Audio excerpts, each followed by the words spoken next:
As nearly everyone knows, the Italian tenor Luciano Pavarotti and the two Spaniards Placido Domingo and José Carreras famously pooled their talents in Rome for a concert at the time of the 1990 World Cup.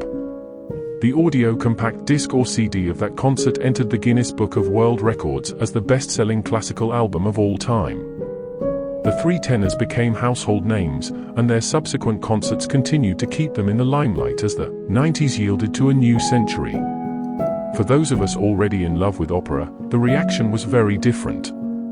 Only Domingo was still in his prime. Pavarotti's wonderful voice, while still impressive, was past its best. Then there was Carreras. He was the finest new tenor to turn up in the 1970s, yet his prime lasted only about a decade. The major culprit was unwisely singing roles not suited to his lyric gifts. However, few of his fans were aware that he also had a near-fatal bout with leukemia in the late 80s. His treatment called for his bone marrow to be extracted, cleansed, and replaced. This was not only agonizing, but also, even for a man of his relative wealth, enormously expensive and pushed him to the near edge of financial insolvency. The better-known Pavarotti and Domingo devised a generous scheme. They planned that first concert in Rome to help Carreras regain financial stability. The worldwide media sensation of the three tenors is testament to their success. It is greatly to the credit of the two older tenors that their principal motive was altruistic. I had begun reading about José Carreras soon after his debut at the New York City Opera in 1972. I had joined the Kennedy Center the same year when we were each in our mid-20s. In the spring of '73, we both briefly shared the stage in a performance of Tosca. When the City Opera Company arrived, a general casting session was held for the large number of supers or extras that would be needed for the crowd scenes of the ensuing operas. The competition among competing supers was huge, but I was determined to be among those selected. The auditions were conducted by a gentleman named Edgar, who put everyone at their ease with his kindness and humor.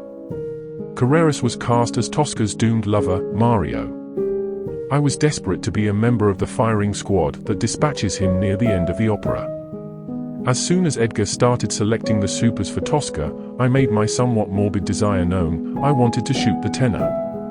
When only one marksman remained to be cast, he told his assistant, "Oh, take that rascal to the fitting room, we will let him shoot the tenor."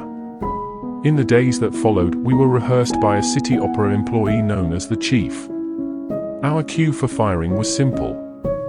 As the crucial seconds approached, the Chief would raise his saber until just before the shots should ring out. The orchestration couldn't be clearer.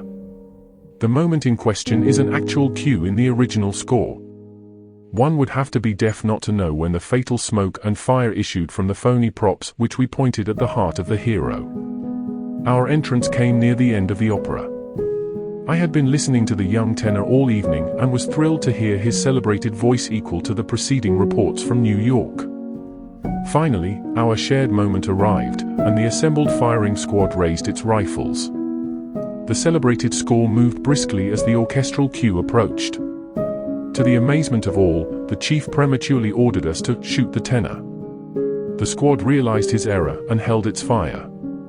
In an absurd display of frustration, the Chief now screamed out his order. For good or ill, we fired. Carreras, however, continued to await his dramatic cue before properly dying from the premature hail of bullets. The audience quickly realized the error and burst into laughter. Carreras had no choice but to finally collapse as the music painfully arrived after he had already been shot.